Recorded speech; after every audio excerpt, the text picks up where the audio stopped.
നമസ്കാരം, ഞാൻ ദിനേശ് സോബണിക. ഞാൻ കഴിഞ്ഞ ദിവസം ഒന്ന് കോയമ്പത്തൂർ പോയപ്പോൾ എൻ്റെ ഒരു സുഹൃത്ത് അവിടെ ഒരു റിട്ടയേർഡ് പ്ലാനിങ് ഓഫീസറാണ്.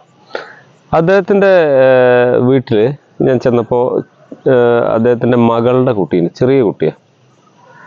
ആ കുട്ടി എൻ്റെ അടുത്തേക്ക് വന്നിട്ട്, ഞാൻ ഈ ചെടികളുടെതൊക്കെ പ്രവർത്തിക്കുന്ന ഒരാളാന്ന് അദ്ദേഹം പരിചയപ്പെടുത്തിയപ്പോൾ വന്നിട്ട് ഓരോ ചെടികൾ എനിക്ക് പറഞ്ഞു തരാൻ തുടങ്ങി.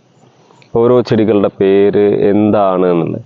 അപ്പോൾ ഞാൻ ആ കുട്ടികളോട് ചോദിച്ച്, ഈ ബട്ടർഫ്ലൈൻ്റെ ഇഷ്ടമാണോ എന്നൊക്കെ ചോദിച്ചപ്പോൾ ആ കുട്ടികൾ ബട്ടർഫ്ലൈ പ്ലാന്റുകളാണ് ചില ചെടികൾ എന്ന് ഈ ഗ്രാൻഡ് പാരൻസ് വഴി മനസ്സിലാക്കി വെച്ചിട്ടുണ്ട് ആ കുട്ടി.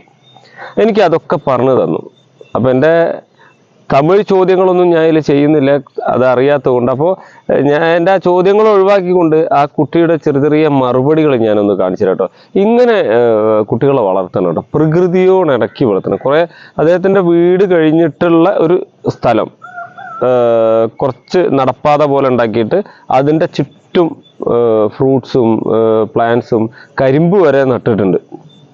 നാരകം, കരിമ്പ് സാധനം ഒന്ന് നമുക്ക് ആ കുട്ടി പരിചയപ്പെടുത്തുന്നു നമുക്ക് കാണാം.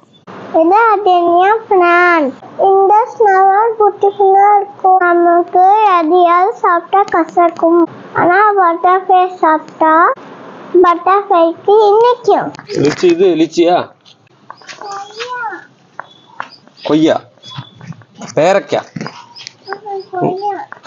മലയാളത്തിൽ പേരക്ക ചൊല്ലും. എന്താ പൂവിന്റെ പേര് പറയും? ഇഡ്ലിപ്പൂ. ഇഡ്ലിപ്പൂ എന്ന് പറഞ്ഞത് നമ്മുടെ തെച്ചിപ്പൂവാണ് കേട്ടോ. തമിഴിൽ ഇഡ്ലിപ്പൂ എന്നാണ് പറയുന്നത്. ഇഡ്ലിയുടെ പോലെ ഒരു കപ്പ് പോലെ ഒരു ഉണ്ട കഴിഞ്ഞിട്ടുള്ളതാണ് ഇഡ്ലിപ്പൂ എന്ന് പറയുന്നത്. ഇതെന്നടാ? കറിവേപ്പില, പപ്പാനി. ബ്ലൂ കളർ ഫ്ലവർ എന്താ? ശംഖുപുഷ്പം. ശംഖുപൂ.